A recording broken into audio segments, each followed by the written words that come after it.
If you are considering teaching with an online ESL company, then you're going to want to check out this talk. We're going to be looking at what does an online ESL company actually expect from their teachers, and vice versa. What can you expect from working with an online ESL company? Hi friends, I'm Catherine from the OET. I've been in the online ESL teaching sphere since 2017. Since then, I've worked for numerous companies, started my own freelance business, built an own curriculum, and now I'm out to help people just like you start and succeed your very own online ESL teaching career.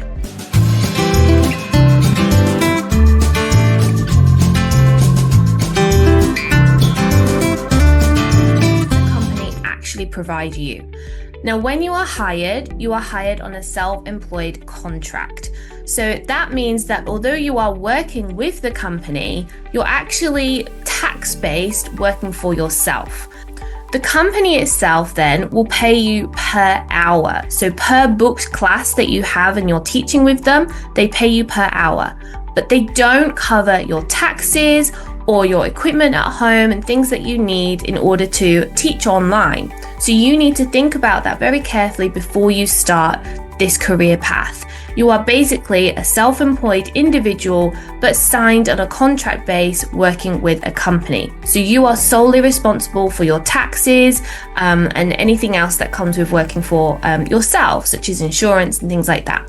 Now, the company then, what do they actually offer you? Well, they provide everything else. So you'll get paid your hourly rate that you are offered when you're hired. The company also then provides you with all of your things. You offer your hours that you're available to teach, and they fill those slots with students. So there's no marketing from your side involved. They do all the marketing, they obtain the students, and they book and fill up your slots, and you simply turn up in order to teach those students. They provide all of the materials as well. There are some companies out there who don't provide teaching materials, so I would recommend making sure that you read the application process very carefully, do your due diligence and research the companies online, look for reviews from other teachers as well. Make sure they're legit companies too, we'll talk about that a little bit later on. But just double check, if you're not wanting to create your own resources and materials to teach the students, then make sure you're applying for a company that already provides everything for you. The majority of companies do, as they have a certain setup that they like to follow and provide their students. So curriculums are usually already pre-provided. A lot of companies also have their own teaching platform. So they might not use something such as Zoom. They will probably have their own internal teaching platform that they use, that you will have an onboarding process, which we'll talk about later on too, in order to learn how to use that platform. So they have everything. So we've talked about lesson materials, a platform to teach on, and no marketing required because they fill up your schedule for you with the students that they have obtained and marketed to achieve. You then will have a set class structure. So again, they'll go through some training with you in your first week, your onboarding session once you sign your contract, and they'll teach you how they want the class to be taught.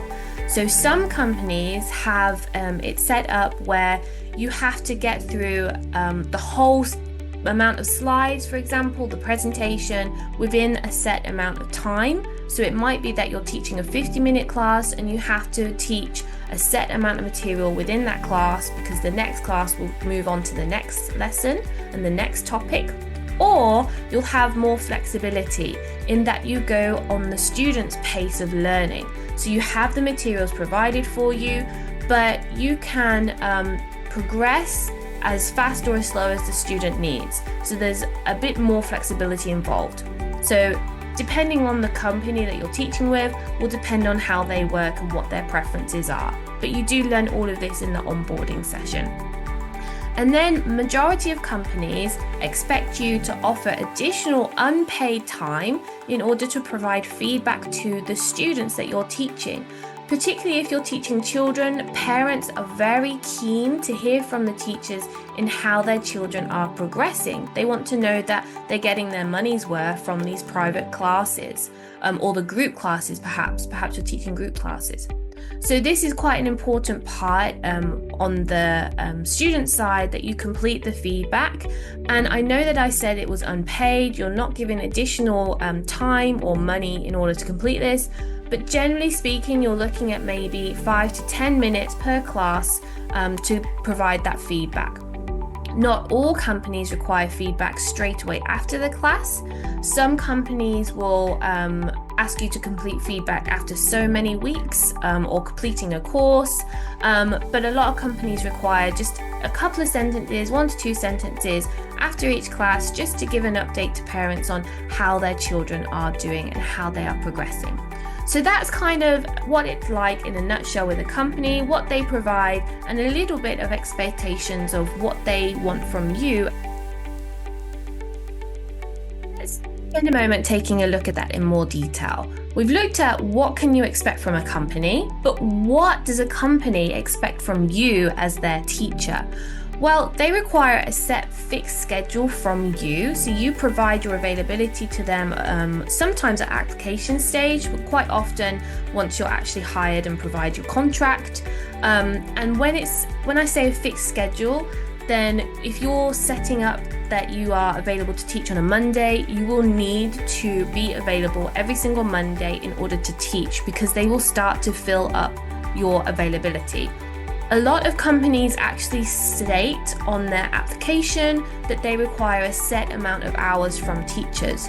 Some companies say 0 hours, so you can offer as many or as few hours as you like, but a lot of companies set requirements. So maybe they require 5 hours per week minimum, 10 hours per week minimum to work with that company.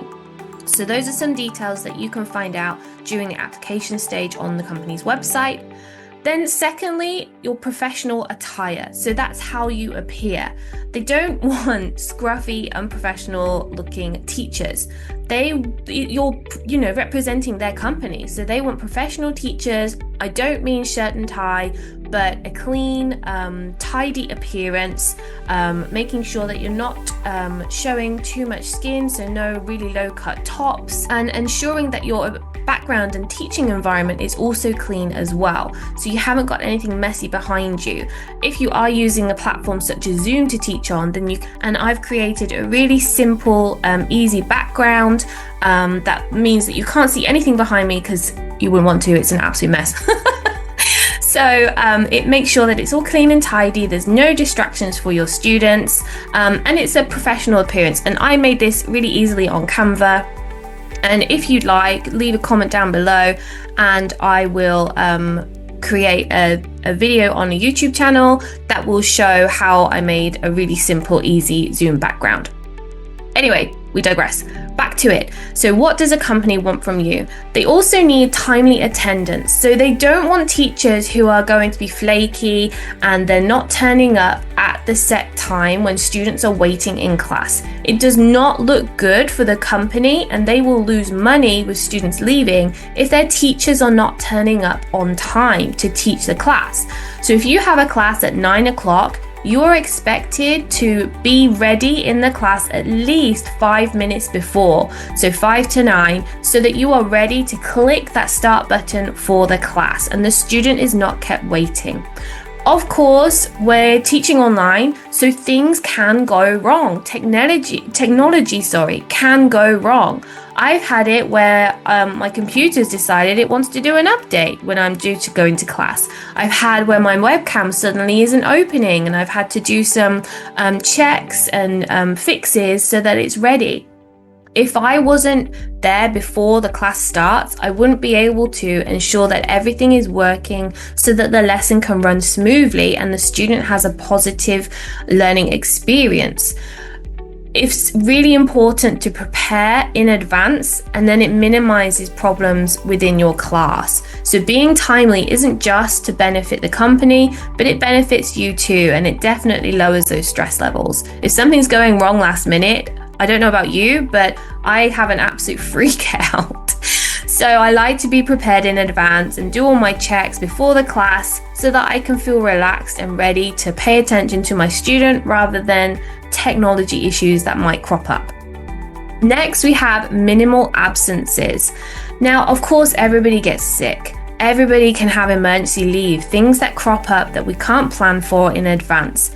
That's okay. It happens to all of us. So that's absolutely fine that happens. And you just have to let the company know as early as possible. Of course, with emergencies and sickness, we can't plan for these things. It just happens. Some companies are more understanding than others, unfortunately.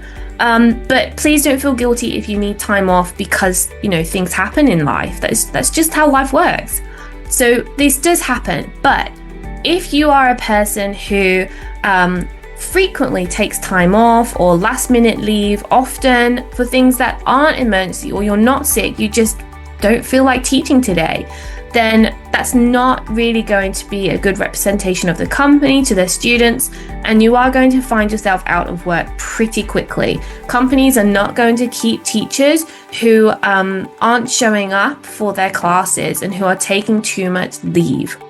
So of course, we can enjoy life, we can have a balance, we can have a holiday here and there. That's okay, that's not a problem. I'm not telling you to work 24/7, nobody wants to do that. But what I am just suggesting is making sure that if you are saying, okay, I'm available to teach every Monday, Wednesday, and Friday, please fill up my schedule with classes, that you're going to turn up to those classes. And if you do have a holiday booked, or if you do need leave, just let the company know, be respectful, and give them notice. Oh, hey, I've got this leave coming up, I've got a holiday booked, I need leave in this week. And usually it's in your contract of how long a notice period that the company needs. So maybe they need a month, I don't know, it depends on the company. So just make sure that you read through that contract so that you know when to give notice. For emergencies and sickness, the company obviously just needs to know as soon as you possibly can let them know, so that they can reschedule the classes with your students, or they can find a substitute to take on board that class for the week that you're missing. So it's okay to have leave. I'm not saying don't have leave ever again. We all need time out, but don't take unnecessary leave, or don't build up lots of frequent leaves, because then it's a bad reputation for you and it gives the company a reason to let you go, which you don't want to happen. Finally, let's talk about your actual teaching classes. Now, we know that you want to show up professionally, we want to be on time, but what happens actually in the class itself? Well, of course, you'll probably have the lesson material. We already talked about that. Companies generally do provide the teaching materials on their side. However, what I have found, and I've worked with quite a few different companies, what I found is that the lesson materials alone are not enough, especially when you're teaching children, to engage and retain their attention in class. When we lose children's attention in lessons, it can lead to behaviors that are potentially unwanted. If children are bored, or they're fed up, or they just don't want to be there, then it can lead to negative behaviors in the lesson, and it's really difficult to draw back in their attention. So we don't want to lose that. So I suggest that you spend time just looking over the lesson materials for the next day. So I would spend a few minutes the day before, the night before, my teaching day, just having a look over the lessons. What topics am I teaching? Understanding what my students' levels and needs are, what they might find difficult, what they might find easy and get through very quickly. And then prepare some additional supportive resources. This could be an associated reward that's based on the topic that I'm going to be teaching. I might provide some extra props. If you have kids, I've got 2 kids. If you have kids, then you probably have a host of different toys around your home that you can use as props. I often find myself borrowing, oh, hey, can you just grab this for me for this class? And my kids are very used to that. They don't mind anymore. And borrowing different things that they have that helps just provide a physical image that I can share to showcase what something might mean in the lesson, or play a game with, for example, for teaching children. So you can prepare in advance for your lessons. It doesn't take long at all, and it means that your students are going to have a much more positive learning experience, And it's a more positive, fun teaching experience for you if your students are really engaged in the lesson. It's a hard class when you are just, everything that you've done is not engaging your students' attention and they are distracted left, right, and center. That is a long session. 25 minutes feels like 3 hours if your student's just not engaging with you at all. So it's really great for yourself and for your students to have a couple of things prepared, maybe a couple of extra activities just in case your student flies through the lesson. It just makes a really fun, interesting experience for everybody involved. And of course, it's going to lead to positive feedback from your students and their parents to the company about your teaching style.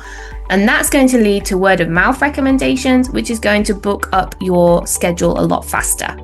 Then, of course, we talked about feedback. The company does expect feedback from you, written feedback about your students and how they're progressing.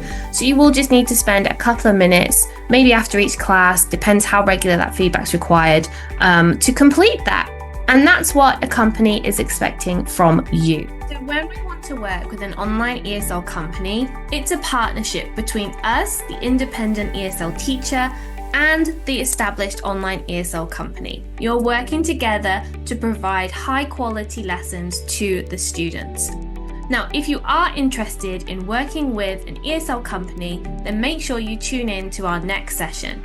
I'm going to go through an overview of the application process and the requirements that many online ESL companies need from their ESL teachers. I'll see you in the next session, friends. Bye!